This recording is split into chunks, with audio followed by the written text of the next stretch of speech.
Assalamualaikum warahmatullahi wabarakatuh. Jumpa lagi dengan kita di channel otomotif yang selalu memberikan keceriaan bagi kita dalam hal merawat kendaraan, terutama mobil, dan juga bagaimana kita bisa mengatasi kendala-kendala yang sering terjadi di kendaraan tanpa perlu kita memanggil mekanik ataupun bengkel dalam melaksanakan perawatan kendaraan. Maka sebaiknya kita selalu mengikuti perkembangan-perkembangan terbaru dari Automotive Net Channel.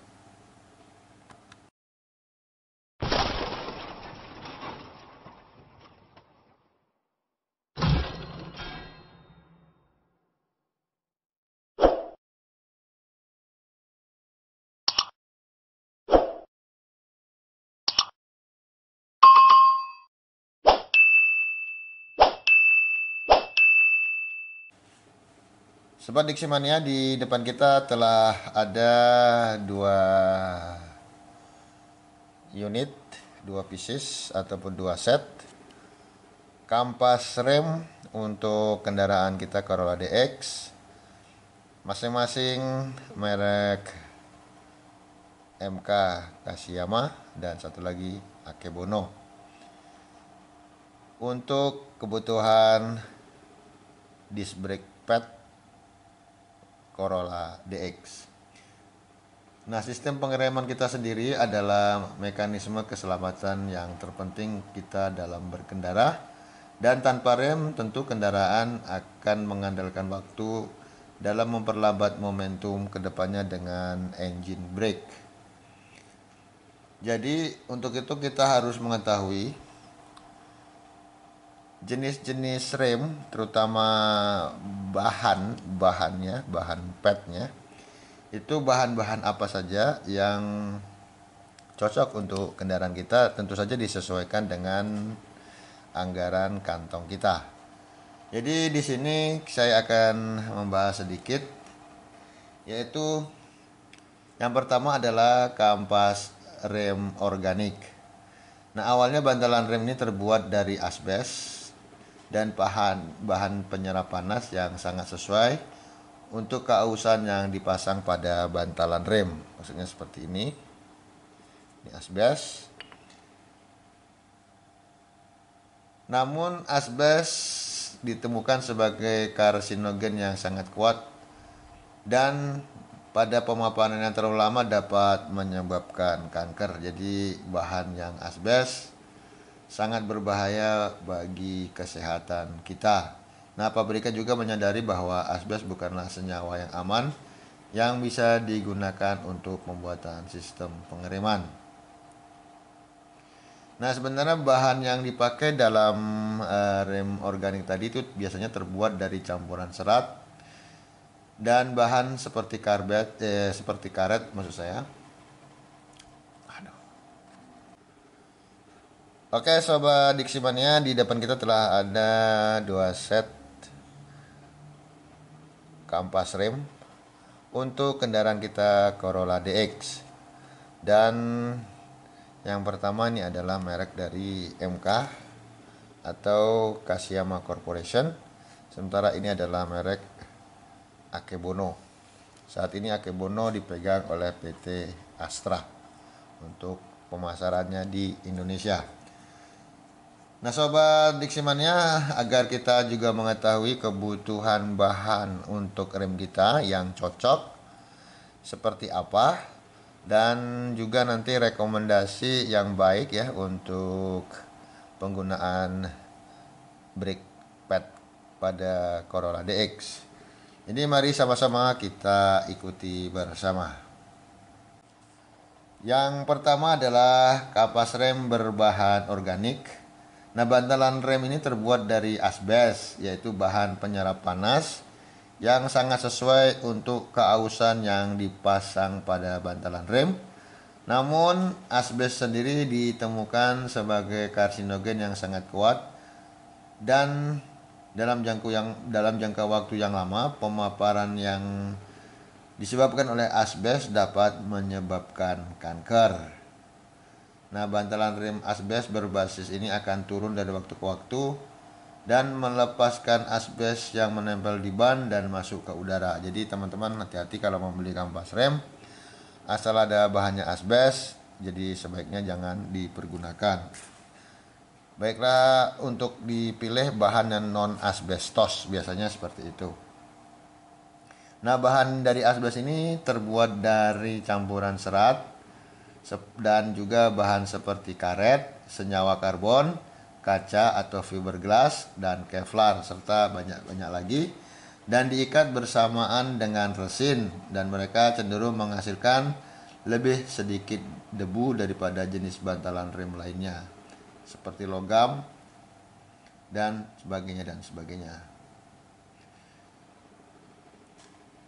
Namun kampas rem organik memang memiliki kelemahan bila dibandingkan jenis bantalan rem lainnya, seperti nanti kita akan uraikan. Yang kedua nanti mungkin berbahan keramik, dan yang ketiga berbahan metalik. Nah, jadi kita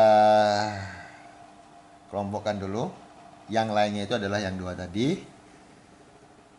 Karena sifatnya yang komposit, bantalan rem organik cenderung sedikit lebih cepat usang, yang berarti mereka kemungkinan harus sering diganti. Dan bantalan ini juga cenderung berfungsi paling baik dalam rentang suhu yang lebih kecil, yang berarti tidak bekerja dengan baik dalam cuaca ekstrem atau saat kita melaju terlalu kencang maupun pada saat cuaca terlalu panas. Nah, bantalan rem organik juga memiliki tingkat kompresibilitas yang lebih tinggi, yang berarti pengemudi harus menekan rem ke bawah dengan lebih banyak kekuatan untuk melibatkan mereka. Jadi itulah kampas rem yang terbuat dari asbes yang cukup berbahaya bagi kesehatan kita, walaupun secara penggunaan lebih cepat mencengkram pada kondisi-kondisi normal, tetapi pada kondisi ekstrem seperti panas dan keadaan kita memacu kendaraan yang cukup tinggi, maka bantalan rem ataupun brake pad tadi yang terbuat dari asbes sangat berbahaya. Nah, itu yang pertama. Nah, yang kedua adalah kampas rem berbahan keramik seperti ini. Ini terbaca keramik formulated pad. Artinya bantalan ini terbuat dari keramik yang sangat mirip dengan jenis keramik yang digunakan untuk kita membuat gerabah seperti piring, namun lebih padat dan jauh lebih tahan lama. Kampas rem keramik juga memiliki serat tembaga halus yang tertanam di dalamnya. Seperti ini. Dan ini sangat membantu dalam meningkatkan gesekan dan konduktivitas panas yang dihasilkan saat kita berkendara. Nah, berbicara masalah tingkat kebisingan, bantalan rem keramik ini sangat senyap, menciptakan sedikit suara tanpa suara sama sekali kadang saat kita melakukan penginjakan rem. Nah, dibandingkan dengan bantalan organik tadi, bantalan rem keramik cenderung menghasilkan lebih sedikit debu maupun partikel lainnya dari waktu ke waktu saat mereka mulai turun ketipisannya ataupun ketebalannya. Nah, dibandingkan dengan bantalan rem organik tadi, pada kondisi suhu pada saat kita mengemudi, bantalan rem keramik bisa lebih diandalkan dalam rentang suhu dan kondisi mengemudi yang cukup lama. Nah, hal yang dapat menyebabkan lebih banyak keausan pada komponen pengereman lainnya, yaitu bantalan rem keramik tidak juga dianggap sebagai pilihan terbaik untuk kondisi berkendara yang ekstrem, misalnya kita untuk balap ya. Untuk balap ini bantalan rem keramik tidak direkomendasikan, tapi ini dipakai untuk kegiatan harian. Dan juga pada pengereman pada cuaca yang sangat dingin, maka fungsi daripada bantalan keramik ini akan berkurang.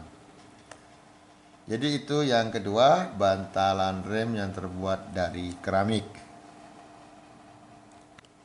Nah, yang ketiga adalah bantalan yang terbuat dari metalik ataupun semi metalik.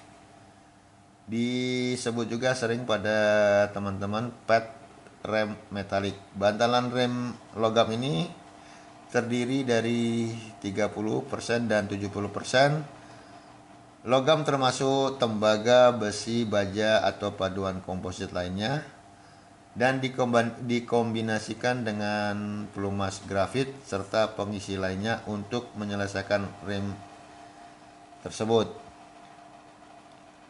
Senyawa pada pet rem metalik tersedia dalam berbagai variasi dan masing-masing menawarkan kelebihan sendiri untuk situasi yang berbeda dan beragam.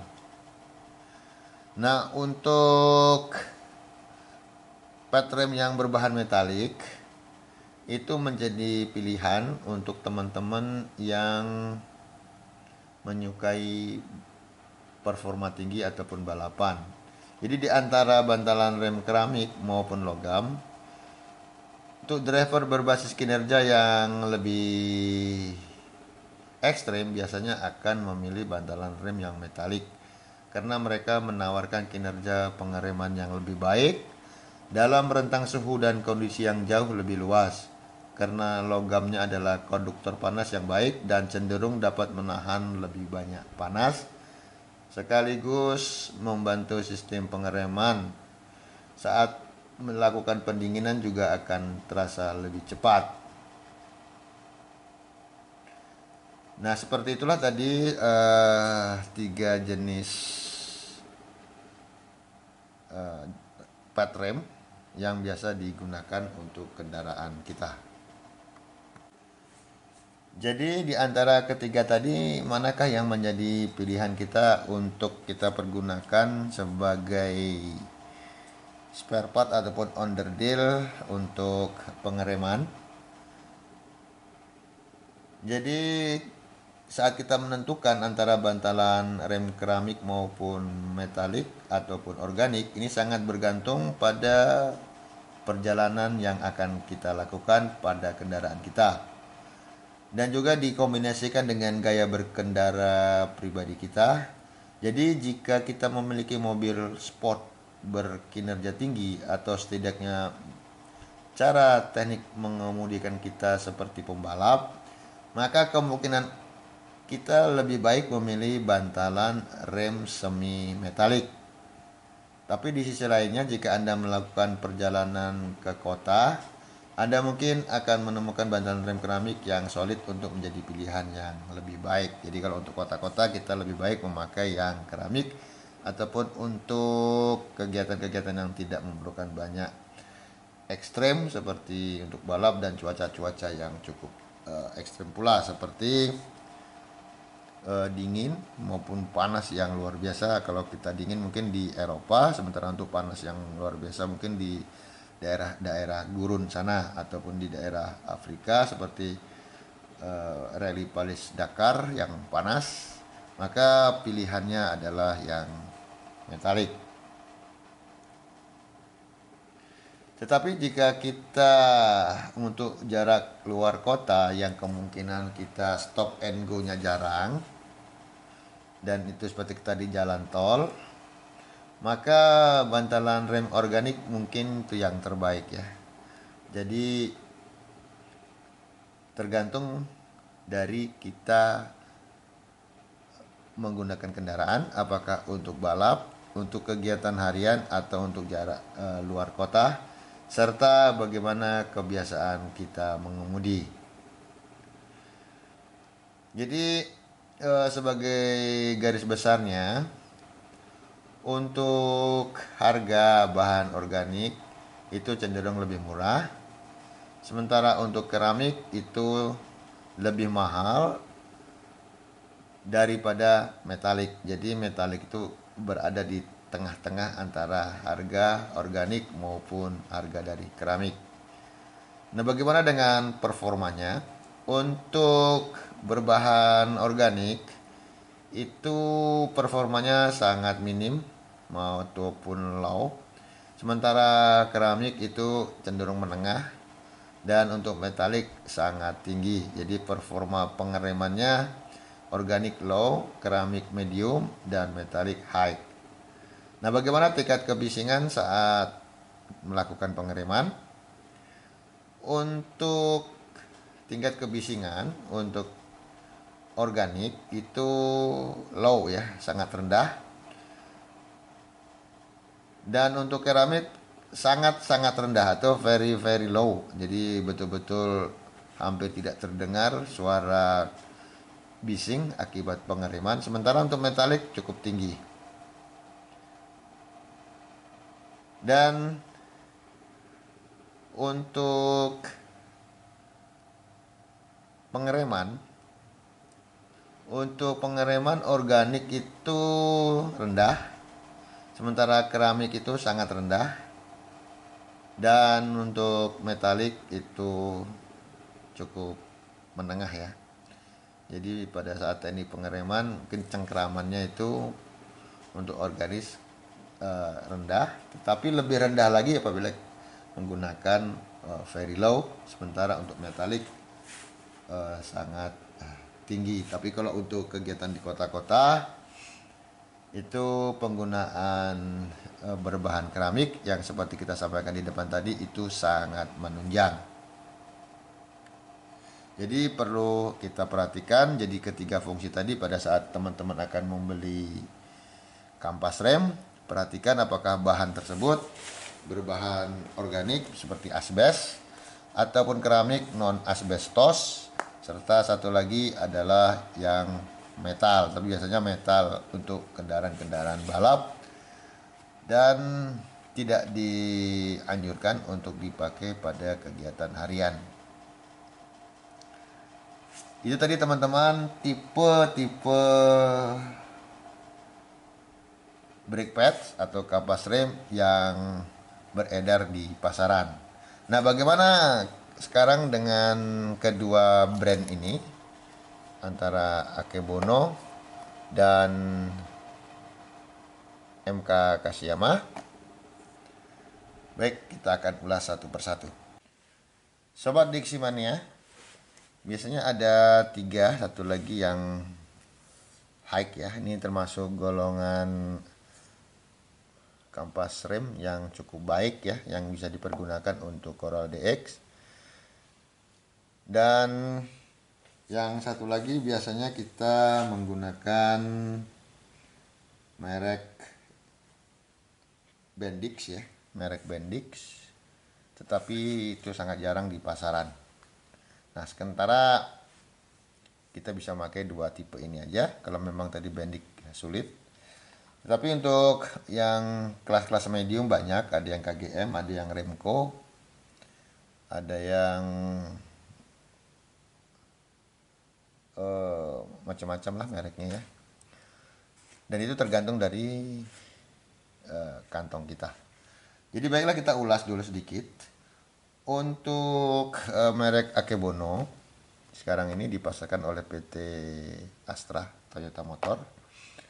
Ini rem ini cukup baik ya kalau kita pergunakan buat musim kemarau ataupun hujan, dan terasa lebih pakem. Tentunya untuk padsnya sendiri terasa akan lebih awet. Ini pengalaman kita ya. Keduanya telah saya coba dan ternyata Akebono masih yang lebih baik karena dia mampu meresidu atau mereduksi pada saat kita pemakaian pada musim kemarau, musim hujan, mungkin saat menerjang banjir pun performa dari Akebono ini masih cukup baik. Jadi pilihan pertama memang kita harus menggunakan Akebono, tetapi saat ini Akebono juga sudah jarang ditemukan. Maka mungkin pilihan kedua kita bisa memakai merek dari MK Kashiyama Corporation. Kelemahannya pada MK ini adalah bantalannya lebih cepat keras ya, lebih cepat keras apabila kita memakai pada cuaca hujan maupun panas yang diterpa terus menerus, maka bantalan patch ini akan cepat mengeras ataupun membatu, dan rata-rata penggunaan sekitar 3 sampai 4 bulan itu bantalan patch ini sudah berbunyi ya. Jadi cukup kasihan untuk cakramnya. Nah, bagaimana dengan merek-merek lain? Saya tidak bisa mereview karena saya belum pernah menggunakan merek lain selain kedua merek ini. Jadi teman-teman Diximania apabila ingin mencari ataupun menggunakan brake pads pada kendaraannya, sesuaikan dengan kantong, dan tentunya seperti yang saya sampaikan tadi ada 3 tipe. Apabila dipakai perkotaan, pakailah yang berbahan keramik. Apabila untuk jarak jauh atau luar kota dengan teknik pengemudi yang santai, kita bisa menggunakan dari bahan yang cenderung lebih lunak. Dan untuk kendaraan-kendaraan balap, biasanya menggunakan bahan yang dari metal. Jadi itu review saya bagi teman-teman. Sesuaikan dengan kondisi dompet dan sesuaikan dengan perjalanan kita yang kita pakai pada kendaraan kita. Jadi boleh memakai akebono kalau bahan itu ada dan harganya tidak begitu mahal ya, sekitar 200-an. Sementara untuk MK ini sekitar 150-an.